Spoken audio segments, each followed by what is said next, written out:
नमस्कार बच्चों। ट्रिग्नोमेट्री का एक ये बहुत ही ज़्यादा पूछा जाने वाला क्वेश्चन है जिसमें हमें ट्रिग्नोमेट्री की किसी एक आइडेंटिटी की वैल्यू दी जाती है और इससे हमें क्वेश्चन पूछा जाता है। तो जैसे यहाँ पे आपको tan थीटा की वैल्यू a/b दिया और फिर उसके बाद हमें ये एक्सप्रेशन पूछा गया। अब मान लो अगर हमें tan थीटा की वैल्यू दिया गया तो हम इसे परपेंडिकुलर अपॉन बेस लिख सकते हैं। हाइपोटेन्यूस हमने पाइथागोरस से निकाल लिया। अगर हम इस प्रश्न को बेसिक मेथड से करें तो ये मैंने आपको यहां पे करके देखा है, ये आप बेसिक तरीके से कर सकते हैं। लेकिन इसी क्वेश्चन को करने का एक बड़ा ही शॉर्ट तरीका है, वो आज हम लोग सीखते हैं।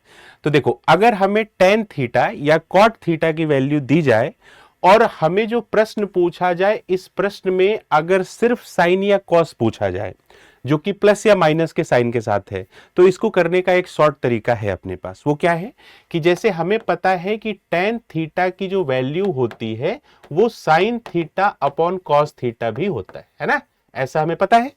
अब हम यहां पर tan थीटा a/b देख रहे हैं तो हम साइन को a एज्यूम कर लेंगे और कॉस को b एज्यूम कर लेंगे। ध्यान रहे ये काम सिर्फ तब करना है जब इस फॉर्मेट पर क्वेश्चन आपको पूछा गया है। अगर इसके अलावा और कुछ पूछा जाए तो हम इसी मेथड से कर पाएंगे, ठीक है।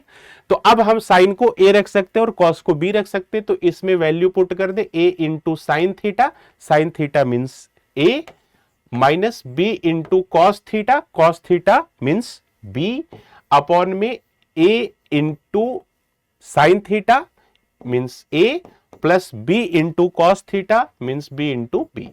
अब जो अपना प्रश्न हो जाएगा वो आपके सामने आ गया। आंसर क्या आ गया भाई?